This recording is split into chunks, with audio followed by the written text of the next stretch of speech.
పల్లె పశుపోషకులందరికీ నమస్కారం అండి. ఈ వీడియోలో మనకు కనపడుతున్న గేదెలు వచ్చేసి రైతు శామ్యూల్ గారండి. ఇది నస్రావుపేట టౌను, పల్నాడు జిల్లా.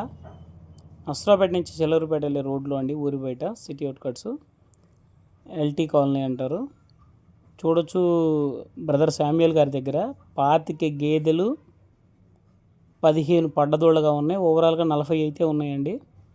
చూడొచ్చు నీటిలో హాయిగా ప్రశాంతంగా స్నానం చేస్తూ ఉన్నాయి. మేము వెళ్ళి ఒక గంట మాట్లాడామండి. ఆ గంటలో కూడా అసలు సైసు అని కూడా కదలలేదు. ఇప్పుడే ఒక గంట తర్వాత ఇంకా మేయిపోతే ఎట్లా అని వాళ్ళే లేపారు. లేపి మేపడానికి తీసుకెళ్తున్నారు. ఈవెన్ మేపడానికి తీసుకెళ్ళేటప్పుడు కూడా రోడ్డు దాటాలి అంటే ఖచ్చితంగా పక్కన ట్రాఫిక్ ఆపే వాళ్ళు రోడ్డు దాటిస్తున్నారండి, అంతమంది ఉంది.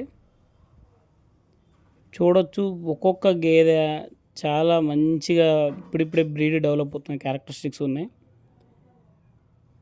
ఇలా మేపటం వల్ల షెడ్డు కూడా లేదండి. ఈ గేదెలకు వచ్చేసి షెడ్డు కూడా లేదు, ఓపెన్గానే కట్టేస్తారు. ఎటువంటి దానాలు బూనాలు కూడా కట్టరు. ఎండి మేత మటుకు బ్యాకప్గా ఎప్పుడన్నా వర్షాభావం ఇరుకు ఇబ్బంది అయినప్పుడు మటుకు ఎండిగడ్డి అయితే ఉంది. ఈ అన్ని గేదెలకు కూడా వాళ్ళ ఇంట్లో వాళ్ళు ఆయన ఒక్క బీహార్ వర్కరే చేసుకుంటారు. థ్యాంక్ యూ అండి. Thank you one and all.